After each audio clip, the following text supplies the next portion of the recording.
we go.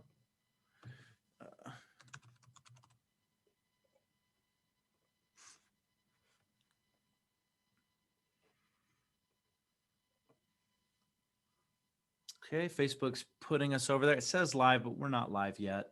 All right. I'll trust you. But at this point, it's always best to treat it as if it is. Okay. I won't do anything that I shouldn't. Bad. Yeah, good idea. No, it's going to have me title it before we are officially live. Here we go.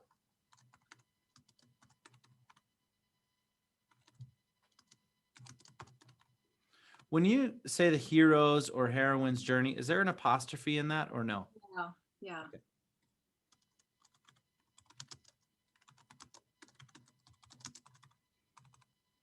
Two L's in your last name? Yes. I mean, L-L-E-R, I guess 3 L's, but. Okay. Right.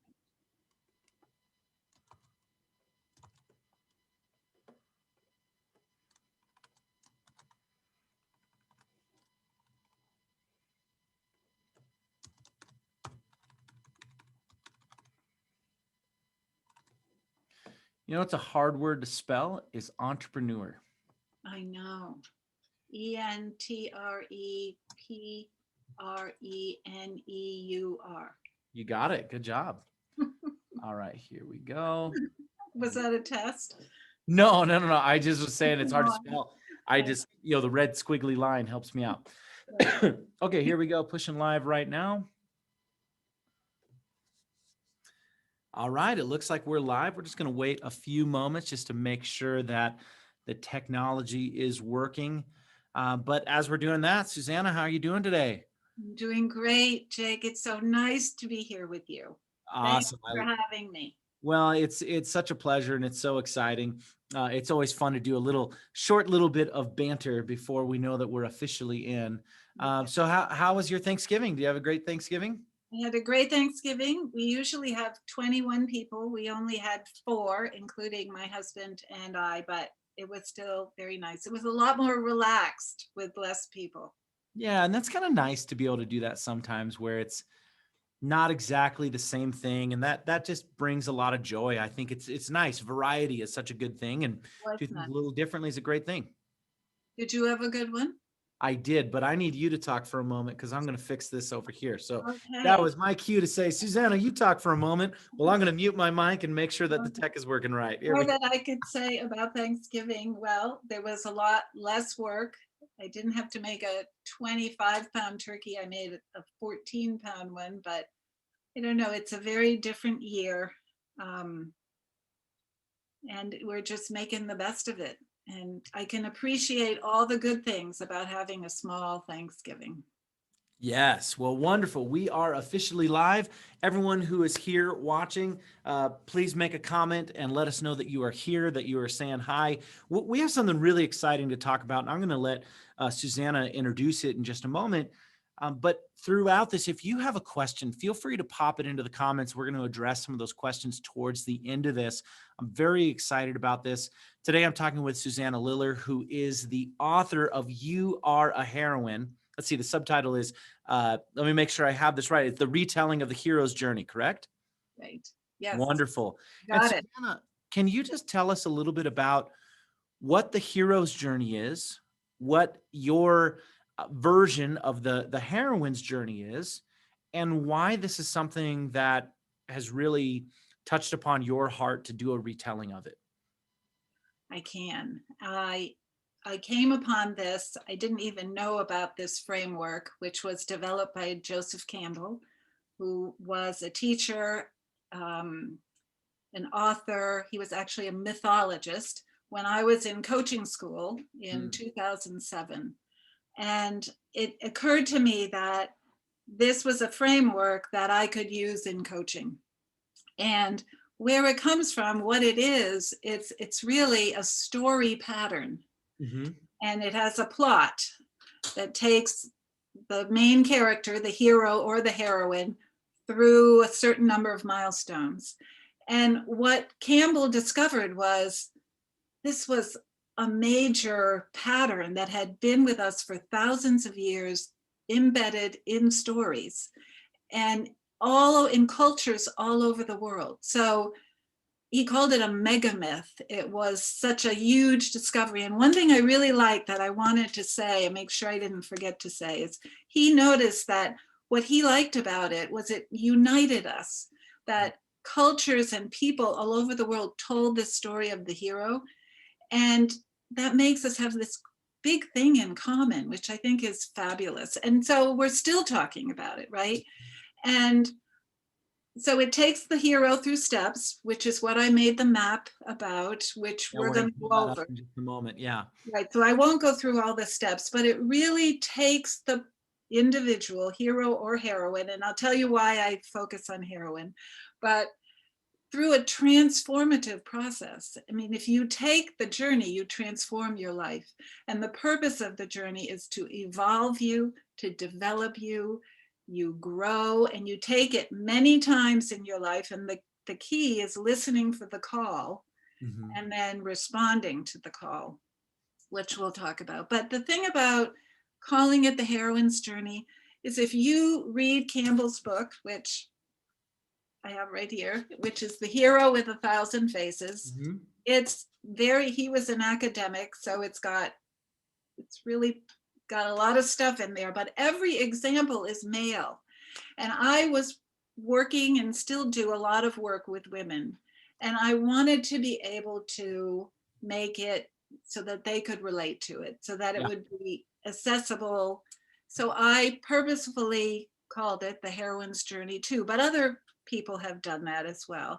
And I do think that women do the journey a little differently than men do. Yeah. Yeah, that makes a lot of sense. And today what we're really focusing on is how this applies as the entrepreneur's journey. Though this is the entrepreneur's hero or heroine's journey, whoever you are, male, female, whatever. We have a different journey, but it all applies here. And that's one of the reasons I wanted to talk to you here is so many people get stuck in different places along their path and they feel like there's something wrong with them. Mm, They feel like something wrong with them, or they feel like they're going backwards. But from your work and from what we're going to be covering in just a moment, we see that one, there's not anything wrong with you. This is a path that has been laid out. We could have told you were going to go on this path before you even started it. right. Uh, Secondly, you're not alone. Everyone's been going through it. But lastly, um, this is not these having challenges is not a sign of going backwards. It's a sign of going forward. Right. Right. And, the minute you leave your comfort zone, you make that decision to leave your company or start your own business. That's a huge response to a call, a Mhm. leap, actually, I call it. And yeah, prepare yourself for all those steps in the journey because they will come, but they're supposed to come. Expect it. Yes. All of it. Yeah. Um, just for context for people watching and listening, can we talk just for a few minutes about some of the stories that use this hero's or heroine's journey in the actual story? Some of the stories that people would know of, some of the movies, some of the books that they have watched. Can you share just a few minutes on that? Sure. So, where I'll go first is to The Hobbit and to The Mhm. Lord of the Rings, because when you think about Bilbo in The Hobbit, let's just go there. He's living this very simple, ordinary life. He's not a hero, he's just a regular hobbit. And then he gets a call, and his call is Gandalf knocking on his door Mhm. saying, we need you to go on an adventure. He refuses the call, doesn't want anything to do with it. He goes, and then look at how he's transformed. He Yeah. becomes a hero. And the same with Frodo. I always use the example a lot of The Wizard of Oz. Mm. Dorothy's living in Kansas. Her life is black and white in the movie. And then she gets an external call that whips her out of there and puts her in a whole new adventure that changes her and grows her into a heroine. Mm. Those are two, but we could go The Matrix. I, Mhm. all these as well as I do. Yeah. There's many. Well, and I love these stories. I love these stories. The Matrix, mentioning the Matrix. That's that's an annual watch for me because there's so many lessons in it. You know, Right. I've been watching a lot of Star Wars things lately, as both of us have been. Oh, by the way, what did you think of the last? Yeah. No spoilers whatsoever, because the last episode of Mandalorian. Wow, that was something. Wow.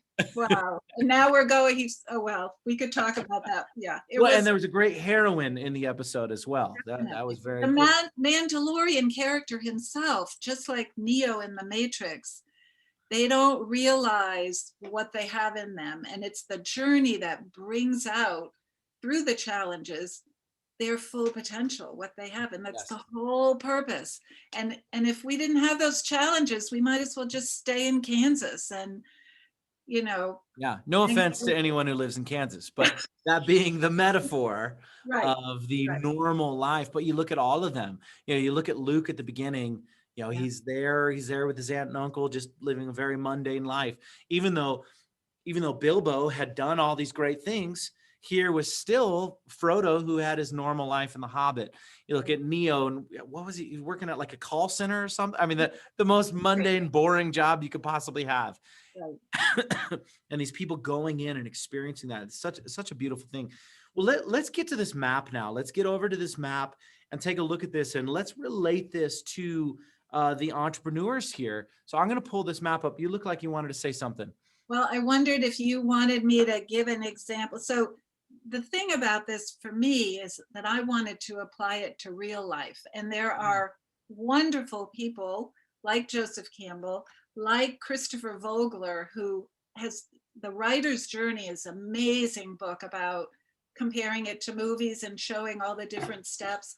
But I wanted to show people that this was a real thing that they could use their own life, their own, which is why I call a lot of the work I do with women, and I have a network on Facebook, the Real Life Heroines Network. So I can share my own entrepreneurial example as we go through with that, or maybe I should go through first and then share that example. Yeah, let's go through this, and then I'll ask you questions based on it. So just as long as everyone knows, like, we're talking about how this applies to you as an entrepreneur. Now, Susanna had this absolutely beautiful map created here. Let's start at the very beginning. We're going to go through this whole thing, and what I want people to do, what I want you to do, who's watching this, listening to this, I want you to put yourself in this. I want to put yourself in your journey right now. I want you to see what you've gone through. I also want you to identify, hey, maybe that's where I'm at right now. And maybe this will give you some guidance on how to move forward. This map is something that's not just here to show you where you're going, but it's also here to show you, hey, there really is some guidance, because there's people who have discussed this, who have worked on this, who have created really incredible ways to show you guidance in what you're doing. So let's start at the very beginning. Okay, so ordinary life is in the bottom left-hand corner. And Yep. one thing to know too is that you go through your heroes and heroines journey many times in your lifetime, if you choose to answer your call. Yes. So you can have many, but it starts with you're hanging out where you normally hang out. So for me, I was in a big manufacturing company, over 5,000 people. I was a manager, was doing projects, ordinary life. So it's wherever you kind of start out. Mm-hmm. But then what happens? We go over to the call, and there's the bugle there.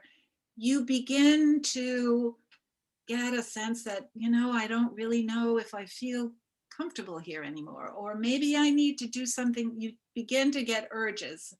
For me personally, there had been a project that I'd been working on. I had been there for 12 years, and they decided to stop the project after it had been a high priority. And it was like, okay, I think I need to get out of here and do something different.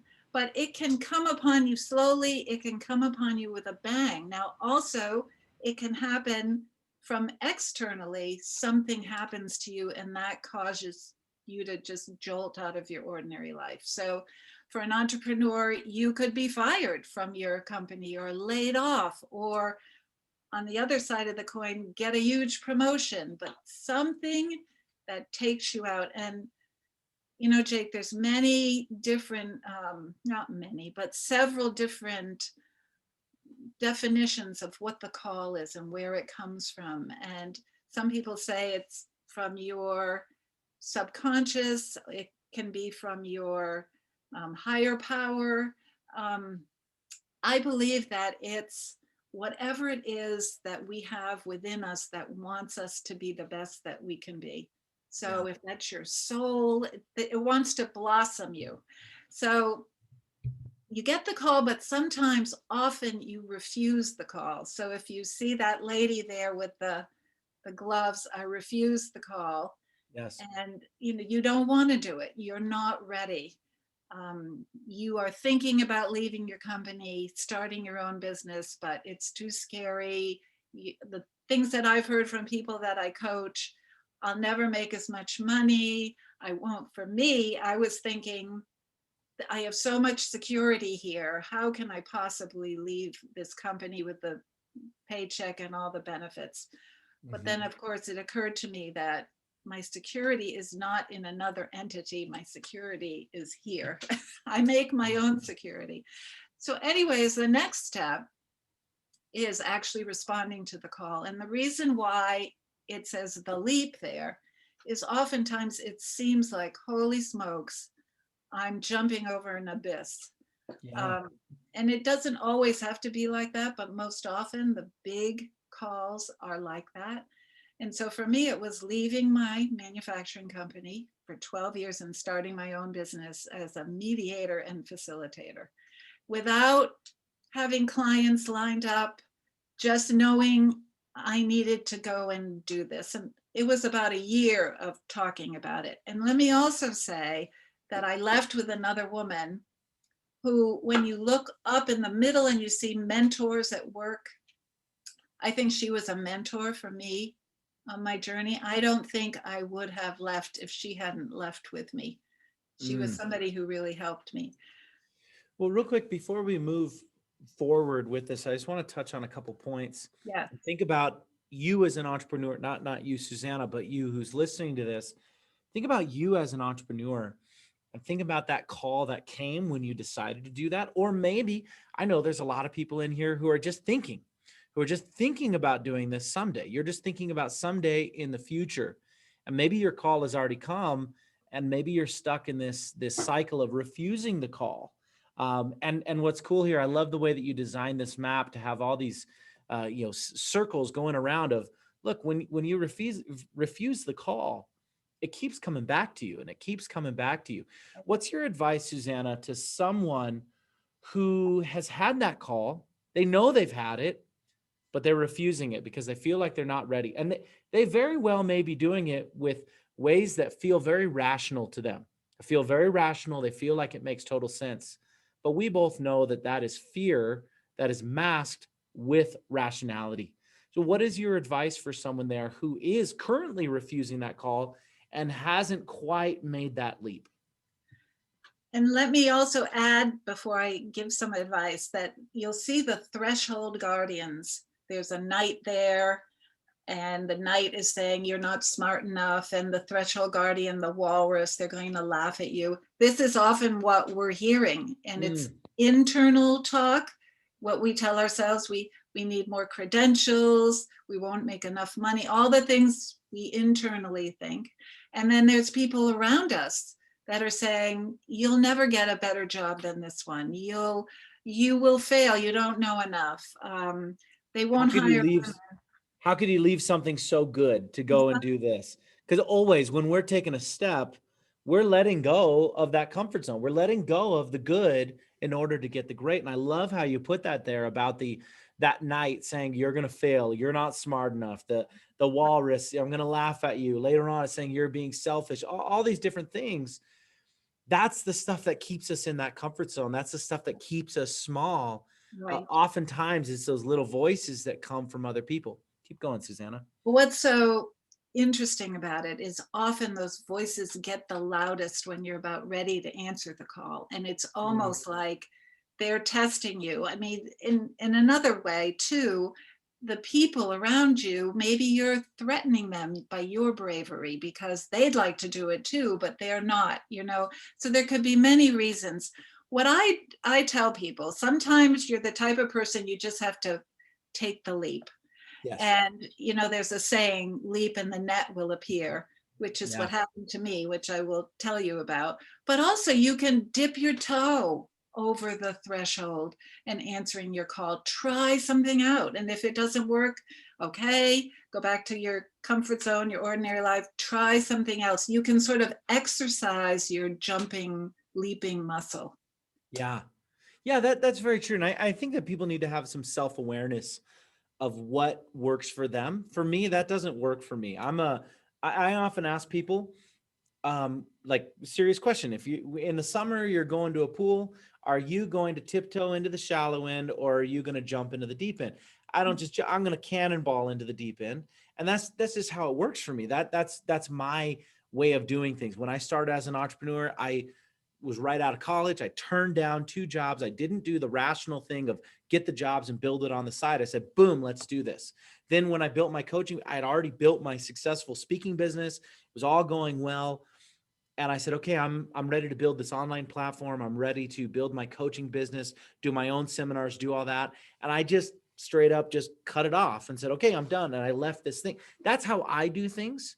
But you got to ask yourself what works for you. Because what matters is that you move forward and not get stuck in this way of thinking of, I should, oh, well, Jake said he did this, I should do that. No, do what works for you.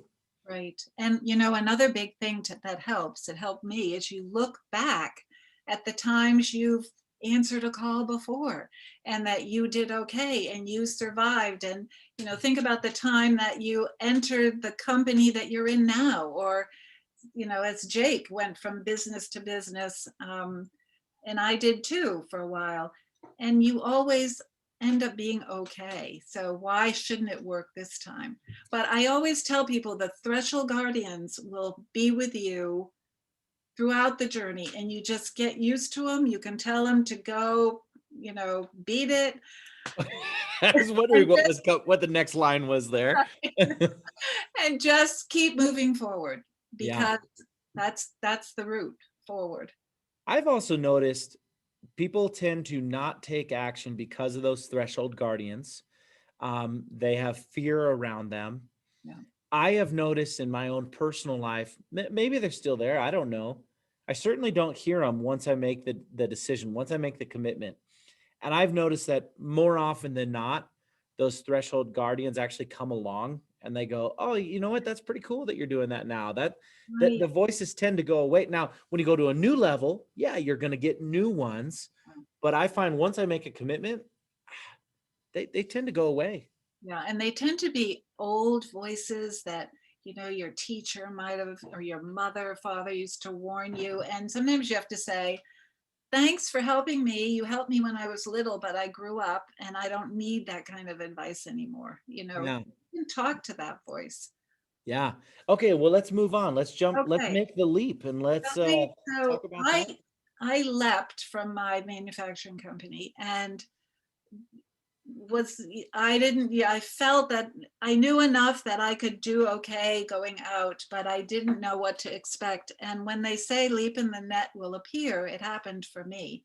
And they hired me back to actually do a big negotiation with the union, and life was good. And so I crossed the threshold. I was out. I had a name for my business, working with this other woman.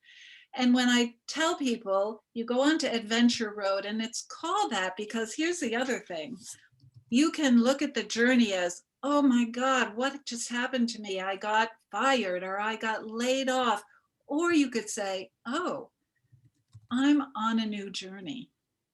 I'm on an adventure. What am I going to discover? How am I going to grow? You can look at it very differently.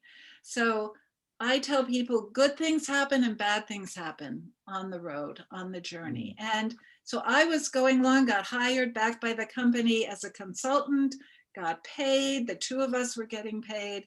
And then the bad thing that happened to me, which I didn't expect, was one day she decided I wasn't a good partner for her and she wanted to break up the partnership. And I had never put that into my calculations. This was not something I was going to do on my own. But here's an example. I had to.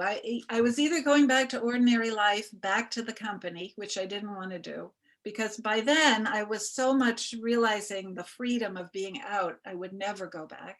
Yes. Or I'd have to just, do my things with my bootstraps and continue on my own, which is what I did, which was a huge confidence boost and belief in myself thing to do. But that gut punch when she said, I don't want to work with you anymore, was pretty bad. So you're on adventure road. Good things happen, bad things happen. The threshold guardians are there. And then there's the belly of the whale. Real quick, Susanna, before we get to the belly of the whale, I'd like to ask about this lion who says you're being selfish. Can you tell Yeah, us about that? This is after they've already made the leap of faith, right, and you see this threshold guardian lion saying right. you're being selfish. What does that mean? You're answering your own inner urges and desires to do this company that you're building. And what about us? And are you going to make enough money? My husband was very supportive of me, but no, I didn't make as much money as if I had stayed in that company. So it's many people feel this way, that they can't answer those calls because it's more about developing themselves than it is helping other people around them. Yes, and I wanted you to specifically talk about this because there are so many people I can think about, just 30 people off the top of my head in this group that I hope are watching this and listening to this, that have been able to pass this night, who says you're going to fail, you're not smart enough. They've been able to pass that. They've been able to pass those laughing at them. They've been able to do that. But the threshold guardian that they have not been able to pass is either an external voice saying that you're being selfish, or an internal voice saying that you're being selfish, which really comes from some voice in the past. Because maybe your family responsibilities, you feel like, is it really okay for me to do this? Or maybe because of some other thing that you're leaving behind. And the answer is, you are not being selfish. If this is something that you have a call to do, you are not being selfish, because number one, the world needs what you have to offer. They need it. Yes. Number two, you are going to be better at whatever those responsibilities are. You will be better at whatever those responsibilities are because you are following this path and following your journey. I love stories. I love movies. That's why I like this topic so much. But one of the movies that I find really interesting on this topic is The Incredibles, the Pixar movie, The Incredibles. Mr. Incredible is now an insurance agent in the suburbs who's miserable. And there's a scene where he starts doing, he gets a call, just like you're talking about, and he starts doing the incredible stuff. He starts doing the training, he starts getting ready, all that kind of stuff. And what happens? He starts becoming a better husband at home and a better father at home because he's fully actualized. Right. I think it's very important to realize that if we are taking care of ourselves, we can be better at that. So if you right now, you're a husband, a father, a wife, a mother, whatever the thing is that you feel like is your rationalization, because that's the thing. People are able to rationalize this selfish part as, you know what, me staying in the normal life, that's me doing a good thing. That's me doing a noble thing. So I need to do that. Mm. That's your rational. It's still fear masked by rationality. It still is. So we need to look at this and say, you know what? I'm just lying to myself in a different way. And it's time for you to take the call and move forward and don't retreat. Yeah. And the world is better for it if you are being fully who you are and responding to that. And I can't tell you how many, again, I seem to coach more women than men, but women that get into their 50s and they're saying, I always wanted to be or do, but my father wanted me to be an engineer, or my husband wanted me to stay home and take care. Yeah, you're so Yep. right. Yeah, Yeah. absolutely. All right, let's move on. We're on adventure road. Let's get into the belly of the whale. So the belly of the whale is almost like what you were saying, Jake, that it will not leave you alone, this call. If it will keep bugging you to respond to it. And, again, there's no call police. I mean, whenever it feels right to you, it's the time for you to do it or not. But the belly of the whale refers to there's an old Bible story about Jonah and the whale, and God had asked Jonah to do something, and Jonah was refusing the call. And he was doing everything, like getting on a different ship and all sorts of things. And something happened on the ship that he was on, and they thought he was the cause of some storm. I'm not getting this exactly right, but he was thrown off the ship because the sailors got upset with him, and a whale swallowed him. And the whale swallowed him and took him, lo and behold, to the place where God had wanted him to go in the beginning. And and it's Joseph Campbell who called this the belly of the whale. He also called it the womb of the world. And it's because it's a birthing place. It's a birthing place for your next iteration, your next higher elevation or transformation. And in order for it to be a birthing space, it has to be dark and things have to be turned upside down. And you're thinking, what the heck? What have I done? And again, if you're in one of those places, wow, think this is good. How else am I going to have a different perspective unless I'm shaken a bit and turned upside down? And I think for me, it was when my partner said, sorry, Susanna, I really don't think we're suited. I'm going to go my own way. And what a belly of the whale moment. But again, it made me see, oh, okay, I can do this myself. And I did it. Yeah. It can be But how upsetting. many people take that as evidence as those threshold guardians were right and I really should have stayed back? Absolutely. And you will appreciate this. So in Star Wars, when they're on I don't know if it's the Death Star, it must be at any rate, and they get in the trash compactor. Mm-hmm. Yeah. And all that things underneath, and the walls are closing in. Campbell called that was Luke's and those characters their belly of the whale moment. You think it's impossible that you're going to get out, but you do, and it's part of the journey. Expect it. Yeah. It's something that many people who have a spiritual compass tend to be looking for signs all the time. And I think that this can be a positive and a negative thing. I'm a very spiritual person, as are you, but I find that a lot of people will use things to mask our fear. And one of them is people will use their spiritual compass as a way to mask their fear. And what they'll say is, you know what? I was doing this and it was great. And then I had this big challenge. And I think that was a sign that this isn't meant for me. Mm. And what you're saying here is, no, that's going to happen. You will hit the belly of the whale. Right. And now you have a choice to go back into your comfort zone or to keep moving forward. And I think we can spend tons of time talking about back into the comfort zone.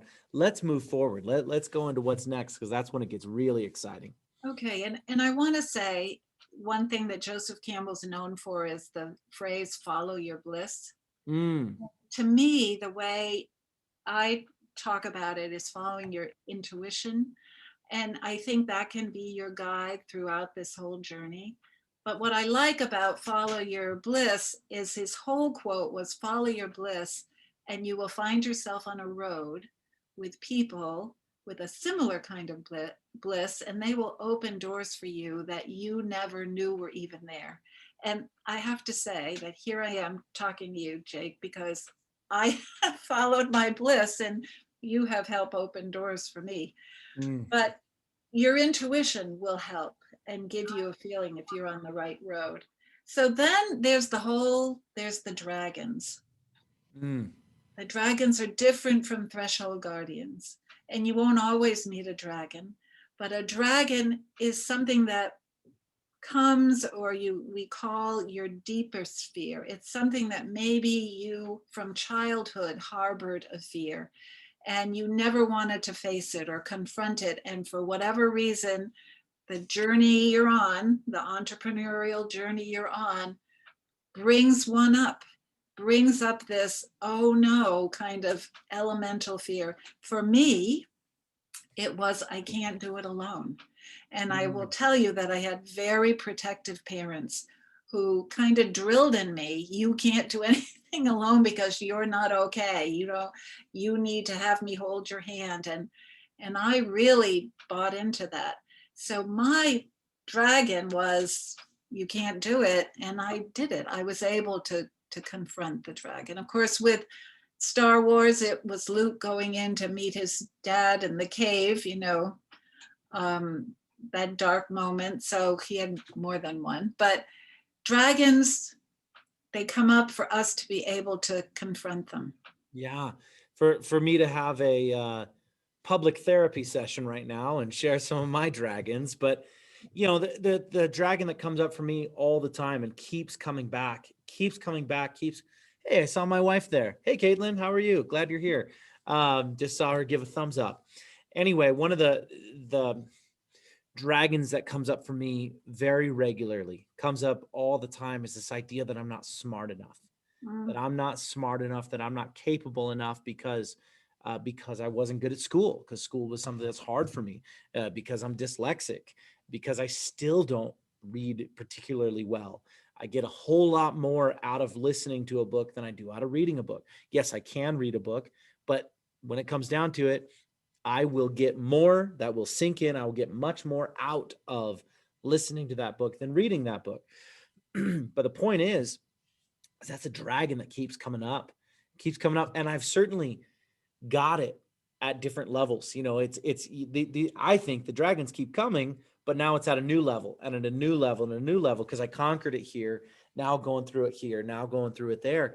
But that's a dragon that just keeps coming up. But I'd really like to know, what does embracing the dragon mean? Because I have some thoughts on this, but I'd like your thoughts before I share my example. Thank you. I'm really glad you asked, because to me, dragons are there, and usually we get them somehow.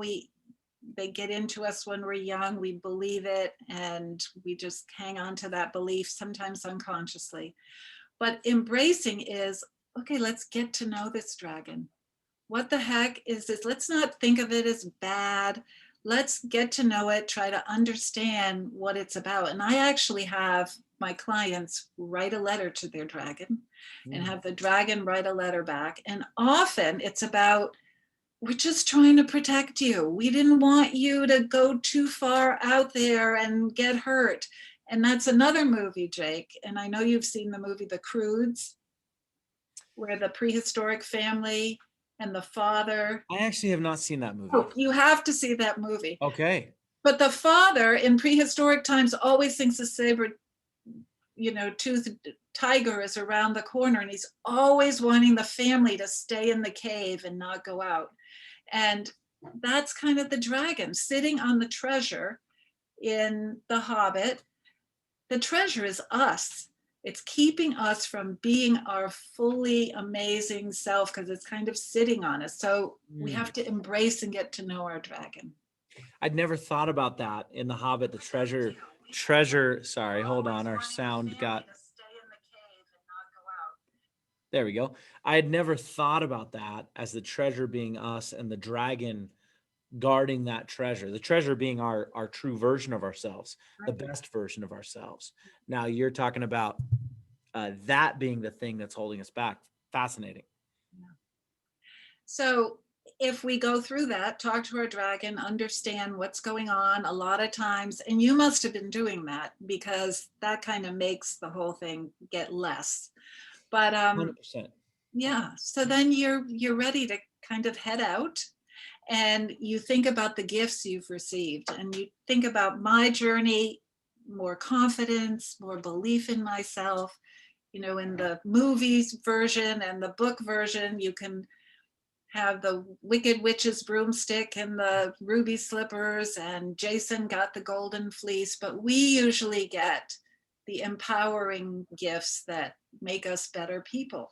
And Mhm. then you cross the return threshold and you go back to your village. And part of our heroes and heroines' role is to share what they've learned on the journey, on that particular journey, with the people that in their community or their village. And freedom to live is about, oh, I was able to conquer things that were holding me back. I am so much freer to be my full self and realize my full potential because I went through those challenges. So it's yay. And you wait for the next call and do it again. Well, I think that's such a cool thing, looking at this and saying, okay, this is about, once we embrace the dragon, then we can receive the gifts. But until we embrace it, we can't do it. And going back to my example, for me, it was the moment when I said, and this is a continuous process. It's not all the time that dragon comes back. But the way that I embrace it is by saying, no, wait a second. It's actually because I learn differently and see things differently that I've been able to have the success that I've had. It doesn't mean anything about my intelligence. What it means is that the school system and that kind of traditional learning is not my strength. But because of that, look at actually what I'm able to do over here that is so different. In fact, there's a book written by Robert Kiyosaki that is called Why A Students Work for C Students and B Students Work for the Government. And it was all about different learning styles and how those show up as a young person going through school, and then how we end up acting because of that. And in fact, that C student avatar tends to be someone who is more willing to take risks, tends to be someone who is willing to find their own way, who's willing to say, you know what, there has to be this, there has to be that. And so for me, it's been embracing it. And then I've been able to get to that receiving of the gifts. Let's talk a little bit more about the receiving the gifts before we get back into some of the details here. Well, I think often you don't, when you're going through it, you don't realize as much what you're receiving until you look back at it and then go, oh my gosh, because that happened, I was able to do whatever. And so I always encourage people to go back over their journeys and recognize what they gave to you. Mm. The whole thing is a gift, and you instigate it when you answer that call. And that's again how we evolve into better people. So it's not a giant victory party all the No, time when you get there. no. And again, you might not even realize that you're done with that particular journey until later. Mm. Which has been the case mostly with me. But again, as I teach this and work with it, it helps to know the map and know the pattern, because then you can recognize what you've done in the past so much better, and as well as where you are right now. Yeah.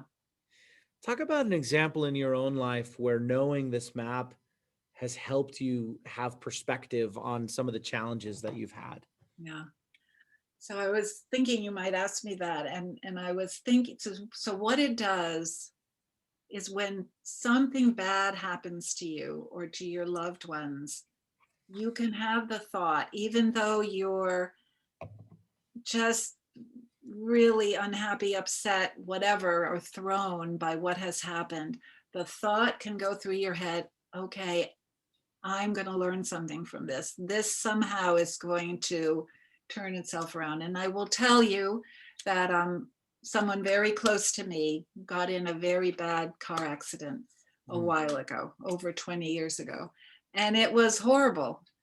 And that's one of the gifts that it gave me was I knew, okay, this is going to shake everybody up.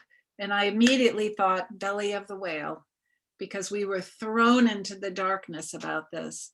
And there were, after we got to the other side, definite benefits. You know, we talk about the wake up call. And sometimes that call can keep knocking on you really quietly, leave the company, start your own. But sometimes too, there's what we call the wake up call, which is you get slammed because you haven't been listening. And then you're forced kind of to do things differently and listen. And I believe for that person who in my life, um, that was it, that they needed a wake up call and they got it and it paid off. So you always have that thinking that maybe it can be a good thing in disguise, a calamity, which is an opportunity in disguise. Yeah. One thing we discussed a couple weeks ago is how most people tend to think that success is linear, and that when they reach that, receive the gifts, they don't really think about return to threshold. They don't think about, I might actually start over on this process in a different way. They tend to think, well, I've already done the belly of the whale. I already faced my dragons, so I shouldn't face them again. And then when they get into that process later on, they feel like, oh, I'm so disappointed in myself because I went backwards. But in reality, they're going forward on a new journey. Can you share a little bit about that, just to give some encouragement for those who think, oh no, I'm back in that place, when really they're going forward? Right. And just know that I had to make this understandable as a map, and it doesn't necessarily all go sequentially like this at all. Yeah. But again, to just know what those major milestones are. And I think, I mean, I can't even imagine who would go through it once and then be done. I mean, No it's an one. ever evolving process that we're growing and evolving in life. And that's the beauty of it. It's the beauty of it. And that the calls wouldn't let us go. Um, yeah, I'm grateful. And think about it too. This is a story. This is a pattern that's been with us for thousands of years. And why would it still be with us if it wasn't important to know about? Actually, I say vital to know about, because we're on this path and on this journey together. So that's another thing that brings us together, I think. And yeah, it's important to know about it and know that this is how we grow and get better. Yes, absolutely. Now, I hope that people watching this have realized how important it is for them to take their call, for them to stop listening to those guardian thresholds. As we're going to be wrapping up in just a few minutes, can you share just a couple thoughts on encouraging people to take their call right now? So if you're hearing a call, I would say to you, know that it's your very soul that wants you to grow and to be bigger and to be more empowered and more confident. It comes from inside of you, and it will keep knocking. And I don't want it to become the dreaded wake up call for you. So listen to it, and you can be like Jake and me when I left that company and leap over what seems to be like a chasm. And another thing Joseph Campbell said was, you take one step toward the gods and they will take 10 towards you. And just like for me, I found that support, and you will find it. There will be a mentor. There are people that will come and help you. You need to ask, or you can be take a baby step and just try it out, try new things, just sort of practice leaving your comfort zone and exercise that muscle. Yeah. But you will be rewarded. That is it. I've never taken a leap that later on I felt like it didn't get me somewhere. Because sometimes those leaps didn't turn out the way that I thought they were going to, but yet they led me to where they actually got me to where I needed to be. Exactly. Right. Well, I think about, back in my early 20s, I said, okay, I feel this call to be a full-time musician, and that's going to be my career. I left college, I moved back home to Los Angeles, started playing music full time, and it was great. And it turned into it was my job during that time. I made decent money doing it, but I never became a star. I never any of those things. But what it led me to was this idea of, wait a second, what I really love is using music to communicate a positive message. And that, as I started looking into that, I found this idea of mixing speaking with music and going to high schools and middle schools. And I never even thought of that, nor would I have thought of that had I not gone down that path. And that path led me to hundreds of thousands of lives that I was able to touch doing that all around the country. But it never would have happened had I not taken that path. And if I took that path and then went, oh, I made the leap and now it didn't work and I didn't enjoy it and all this kind of stuff. And then I went, forget about it, and packed up and just metaphorically went home, then it would have been for nothing. But because I took that leap and was willing to learn from it, it got me to the next path, which I never would have started on had I not started that original path. Right. And I could say writing my book was one journey, but then another one had to start for me to put myself out there talking about the book, which is what got me to meeting you, which has got me to being more out in the world, helping people and being with people than if I hadn't written the book to begin with. I mean, there's some people that look at this whole thing of the calls and say, you know, it's almost like you're being guided, that Yes. there is a something, whatever you want to call it, something greater that is helping you and sending these calls so you go to the next step and the next step. Yeah, I believe that. Yeah, So that's amazing. Well, tell us this before we wrap up. How can people get, I mean, you created this incredible map. I know that you created an incredible guide for people that you can get absolutely for free, just to be able to look at and to be able to create your journey. How can people go and get that? so if you would go to susannaliller.com/roadmap, that gets you the map, and maybe if you wanted to time with me for free to talk about where you might be on the map. And I would love, that's, nothing is more fun for me than to talk to somebody and have them talk about where they are on the map. So I would love to do that with you. And I am doing a online course that is in conjunction with the book about the heroine's journey. The epic journey of transformation is what I'm calling it. So that'll be ready at the beginning of next year, this coming year.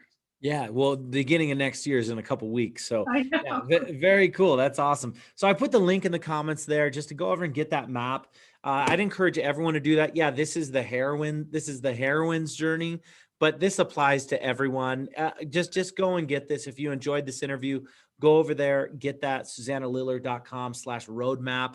And then just what are your last thoughts, last pieces of advice for those who are watching, listening, whether it's now or later? So here's the thing that it's done for me. The study that I've done with this is that I know you are a hero, a heroine. I mean, this is your potential. And all it takes, you will be delivered the calls. All it takes is to listen and not be so busy so that you can listen and follow them. And that will take you where you need to go. And no, it won't be easy. But now you know it won't be easy. And there will be the voices, you know, yelling at you. Ignore them. This is your birthright. And I want you, and so does the journey, to be fully who you are. And that's what we want. The world, oh my gosh, the world needs it now more than ever. Yes. Yes, you're absolutely right. The world does need it now more than ever before. So, Susanna, thank you so much for being here. Thank you so much for having this conversation. I've been wanting to do this for a long time. I'm glad that we were able to now. And just not only for the people who are listening, but just for my own edification, I wanted to have this conversation to go over this map because I'm fascinated with your topic. So, thank you so much for being here. But thank you so much for sharing this into the world because there are so many people who need it. So thank you. Thank you. Thank you for having me and helping me talk about my passion. Thank you so much. Well, I am very grateful. Thank you, everyone. I'm glad that you came, hung out with us. I hope that you enjoyed this. Let us know in the comments, and I will talk to you later. Bye. Bye. Thank you.